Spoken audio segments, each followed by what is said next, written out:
and welcome back to my channel. Today we're going to do another episode of what I'm learning on YouTube. This is my second month on YouTube and I have learned quite a few things. I'm going to share them with you today, and I'm going to break it down into these categories where we're going to share some channels that I find useful, videos that I've been watching this month to help me push my YouTube forward, things you should know before you start uploading to YouTube, then some general knowledge about what I've learned on YouTube. So if you are looking to get started on YouTube, you can go ahead and subscribe so you don't miss the next chapter of this series, because every month I'm going to do a video like this where I share what I'm doing to grow my YouTube channel. I have since grown it. It's not a whole lot, but 10 subscribers now, and it is steady climbing. So I'm just going to share with you what I'm learning, what I'm doing. My views have been going up. They started from like 30 views to now one of my videos has 200 and something views. So we're just going to keep doing this so you can see the actual practical things that I'm doing in the moment to grow my YouTube, so you can follow along with me on your YouTube journey. Let's get into it. The first channel that I suggest that you subscribe to is called Shine with Natasha. I'm going to put her up here on the screen. She is a content creator, of course, but she also has a content studio, and she helps other YouTubers and content creators build their content. So I found her very useful. I also found that she's along the same lines of the way that I like to work and the way I like to do things. And I just think it's very structured and very easy to follow. The next channel you should subscribe to is any channel in your niche that is doing something that you like, or they are where you want to be. They have the subscriber count that you want to have, and you can kind of look at the formula that they use and implement some of that into your channel. I don't recommend copying anybody. I don't recommend stealing any ideas, but taking inspiration. Also, I saw that somebody said that you can look in their comment section and see what their subscribers are asking for and build ideas from there. Also, you want to interact with these people, comment, like, things like that, so that other people who are on these channels can see that you are there as well, and maybe they'll want to subscribe. The first one is going to be Honest Advice for Content Creators by Jade Beason. She has a lot of great advice in here, and I just want to point out a couple of things that she said in her video and expound on them. She talks about taking your time and not chasing virality, because you want to be familiar and comfortable with what you're doing before you are pressured to create. Also, being viral does not mean you're making big bucks. You want to know what your plan is, and you want to know what you're going to do with the followers and the viewers that are coming before they come. Also, if you're trying to build a community on YouTube, you cannot do that going viral all the time, because you're going to get everybody versus the targeted people that you want. Of course, some of those people will be in that mix, but you're not going to be able to build a community that is trustworthy and stable if you're always chasing being viral. Also, that can lead to you not being your authentic self, because you see the numbers, you see the people coming, and you're chasing that versus the community. You end up speaking to the masses versus speaking to the people that you intended on speaking to from the beginning. It might also sway your mind into doing things that you never wanted to do, just for the money, just for the views, just for the virality of it. And we don't want to cultivate that kind of environment. We want you to be happy with what you're doing and not feel forced to do it. The next video is The Excuse You Need to Start Filming Your Boring Life by Tiana Vee Vlogs. I think this is a great video for anyone who wants to get started. Again, I'm going to point out some things that I think are really important in this video. She talks a lot about sharing your story and people needing to hear your story. And I heard someone else say, your authenticity gives others permission to be themselves.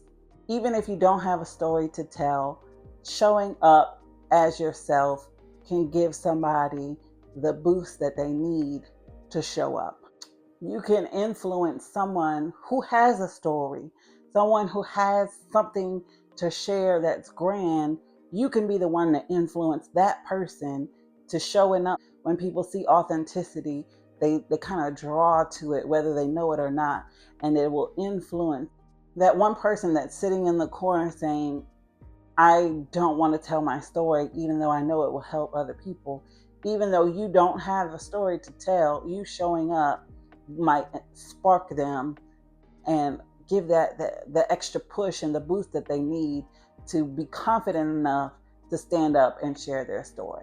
With that being said, in this video, she does say that your journey not only helps others, but it helps you as well. Being mindful and intentional with the content that you're creating and the visuals that you're giving, the story that you are telling, even if it's just a day in my life kind of thing, can open up a different side of you that you never knew was there.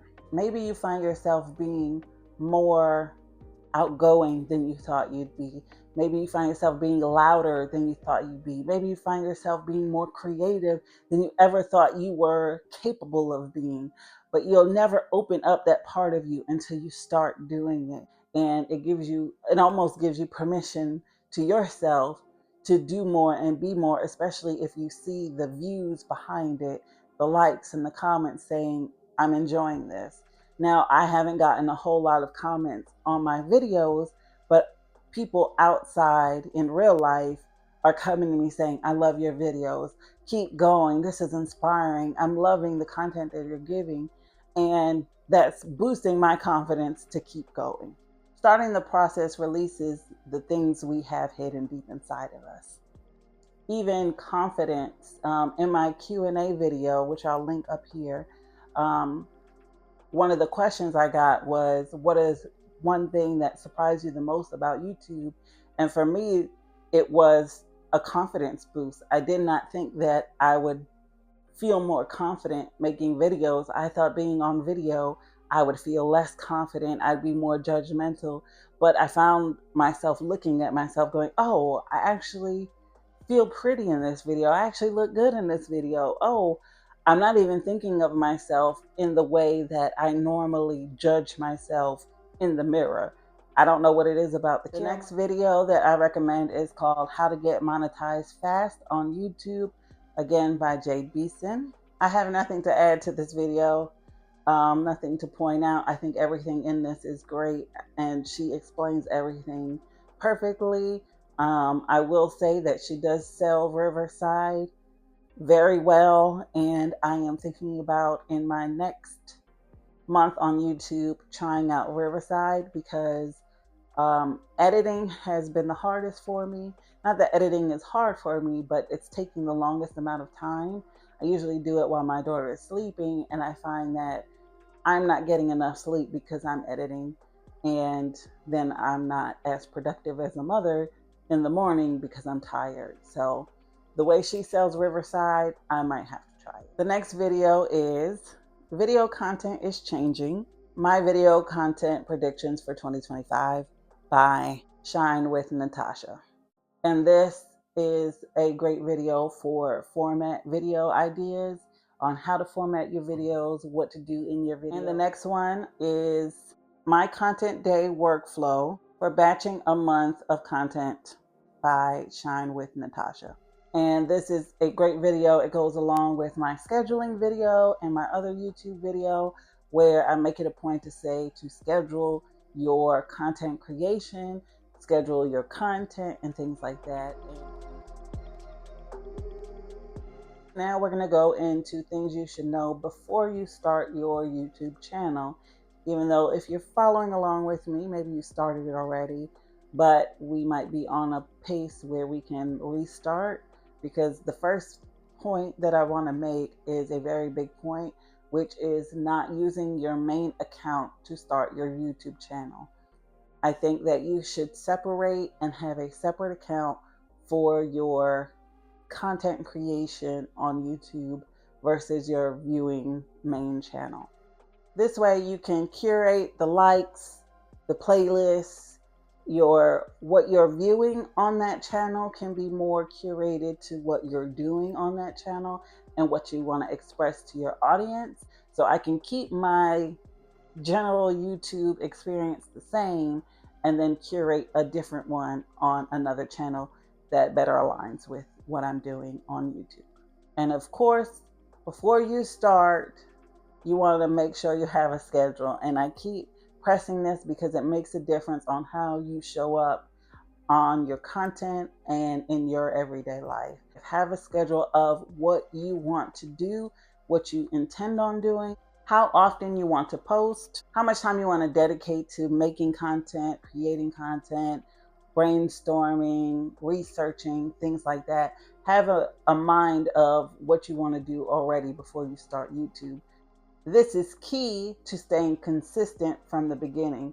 This way you don't fall off, you don't get burned out. You knew from the beginning what you intended on doing and how much time you planned on working on this. Have an idea of the branding you want on your channel. Will you be fun and playful? Will you be structured and serious? Will you be teaching or would you be conversational? This will help you direct your channel in the way that you want it to be and help you curate your content to the place that you want it to go, instead of being kind of all over the place. Kind of figure out what you intend on doing. It might shift along the way as you go, but start off with an idea of how you want it to look. What you upload from the beginning helps your videos get more views. So you want to provide as much information as possible. Fill in every blank, answer every question that YouTube asks before you post. You can go back and edit it if you want to or if you need to, and you can tweak things as much as you want for as long as you want. But I found that giving YouTube as much information from the beginning helps your video be pushed to more people, because YouTube, again, from the first YouTube video I did, YouTube needs information to do its job, essentially. So the more information you feed to the algorithm, the more it works for you. So YouTube knows what it is, where it's going, and who needs to see it. But after a certain point, there is no going back. Like, you can go back and tweak it as much as you want, but YouTube isn't pushing it anymore, even if you change everything. With that being said, you want to add timestamps in the description before you upload your channel. I find that the videos that have timestamps already are pushed further and more and have more views than the ones without the timestamp. Unless it's a video that's like a cleaning video where there's no need for timestamps because it's just one continuous thought. But ones like this video where there are different things that I'm talking about, I had added chapters afterwards and it got pushed a little bit more. But I found that with the chapters from the beginning before I upload, those videos get pushed further. YouTube shorts are very helpful to getting more views on those older videos. So what you want to do is make sure that every short that you post is linked to a video, even if that short doesn't have to do with that video. So you have to verify your account before you can link videos to shorts. But after you verify, you can link any of your videos. And so what I've been doing is making sure that videos, shorts that I think are going to do really good, I link to videos that aren't doing so good. And it does help them get a little bit more views than they had before. So you'll see a lot of content creators talk about batching content. And I think batching content is a great idea because you get a lot of ideas out at one time. Then you can focus on editing them and uploading them at the same time, and kind of having a set amount of videos already uploaded and then schedule them at different times. I find this to be helpful because you want to upload as soon as possible. The sooner you can upload a video, the more helpful it's going to be for you, because anything can go wrong with uploading. It might take longer to render, it might take longer to upload than you thought it would take. And let's say your video, you want to post it at 1 o'clock, and at 10 you're uploading it. It might take that whole hour to upload and render, and then your video is going to be late. Also, I've had problems with copyright where I use copyright free songs, but the algorithm picks up a piece that's copywritten, and even though that song is not in that video, YouTube thinks it hears it, and you have to go back in there and edit it. There is no way to just say that song's not in here, what are you talking about, dismiss it. You have to appeal it, and you have to wait for the appeal. So the best thing would be to go in, because YouTube shows exactly where the copywritten piece is, and you can just go in and edit that part out.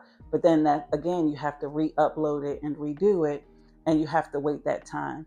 So anything can happen. So uploading as soon as possible gives you time to fix those mistakes and stay on schedule. So YouTube on TV is becoming a big thing, and I think that it would be smart for us to curate our content to being viewed on TV as well. People are switching from Netflix to YouTube and binge watching content on YouTube.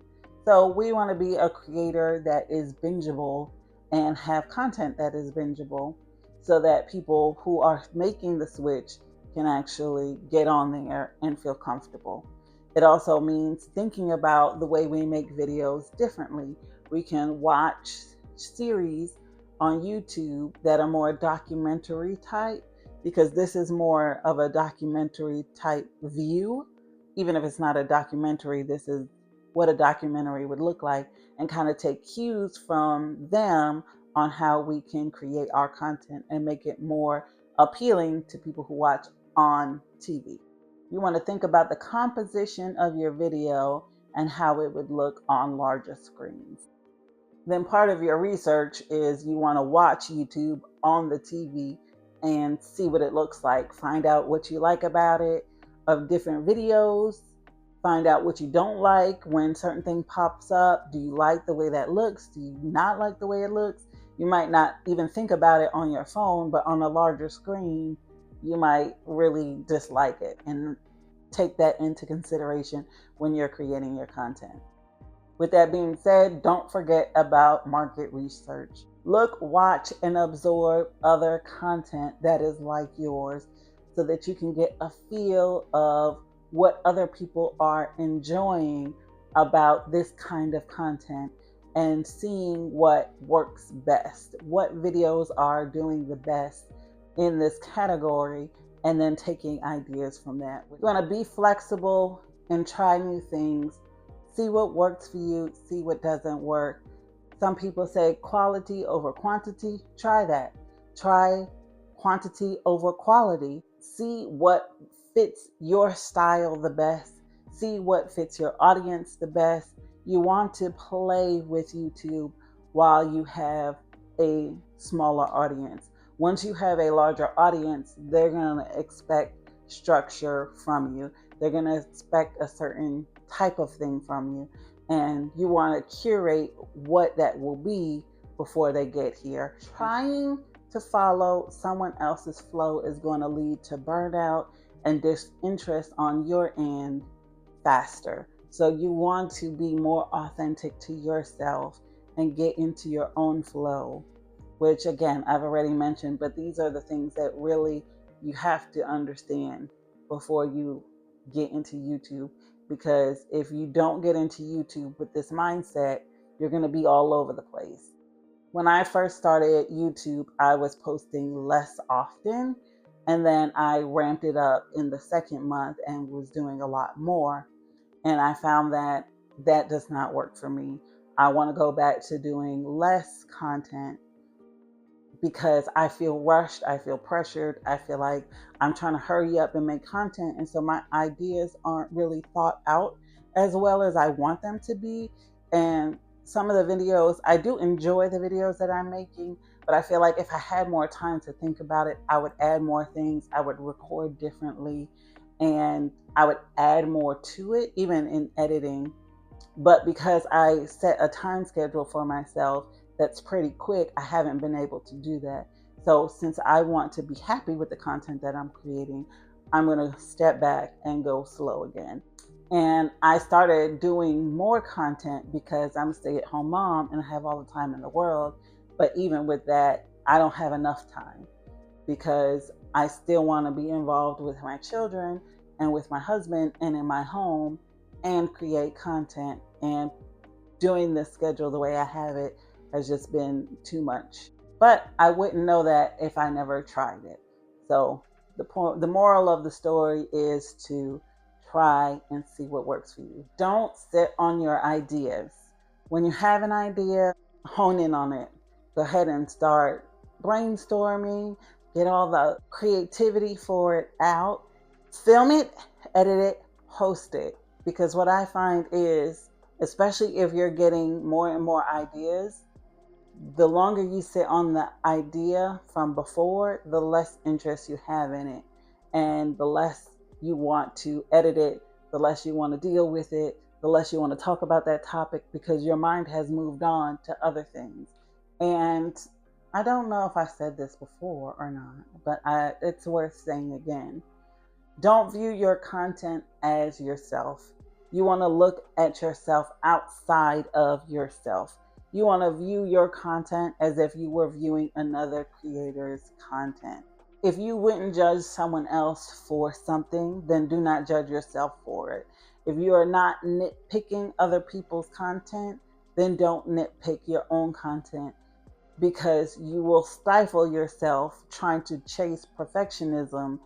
If you get feedback that this isn't working for your community, then you can change it, but don't be nitpicky before you get the feedback, because you're going to be your harshest judge. You're going to be your harshest critic, and you're going to nitpick it to death and then not be happy with what you're putting out, or you're not going to put it out at all, even though it might be a great piece of content. So be nice to yourself, be gentle with yourself, and step outside yourself. And I'm going to end with this, which is YouTube has changed my life even in the past 2 months. It has changed the way I show up in the world. I want to get dressed more. I want to look better. I want to feel better. And on top of that, it has changed the way I operate with my phone and with YouTube. I find myself almost having withdrawals where I get anxious and kind of upset because I just want to sit down and watch YouTube the way I used to. And I can't do that because I need to get up and create my own content now. So I can't watch the videos that I want to watch. I have to watch the videos that I need to watch that are going to help me grow on my content. I was spending a lot of time on YouTube just binging versus doing anything. And YouTube has made me aware of that. And now I know that I've spent so much time on YouTube that it feels wrong to not be on YouTube. It feels wrong to not watch the creators that I enjoy as soon as they post. But I don't have to do that. I have more freedom in life to do things. And YouTube has shown me that I have been wasting my time on YouTube versus doing stuff, because the time that I have to film and to research and to edit and to create the content, I was feeling that with YouTube before, but now I'm actually doing something. And it feels good to be doing something, but I also find myself craving the moments to sit down and just watch YouTube and do nothing. And I end up doing more things outside of even creating. I don't just sit and watch YouTube. I'll go outside now because I realized I was on YouTube so much. I can ramble about that for a while. I'm not going to hold you any longer. Thank you for watching. Thank you for joining me on this journey. Let me know if you have any questions, if you have any comments, if you have any advice on what we should do to grow our YouTube. If you have any channels, any videos that you think would help, let me know down in the comments. And if you like this video, go ahead and like, subscribe, and hit the bell notification so you don't miss out on next month's video and everything that I do in between. Bye. This is my second month. The next channel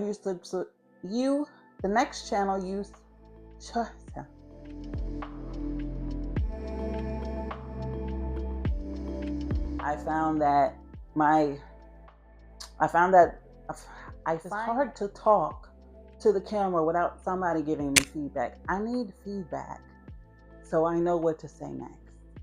Oh my gosh, this is hard.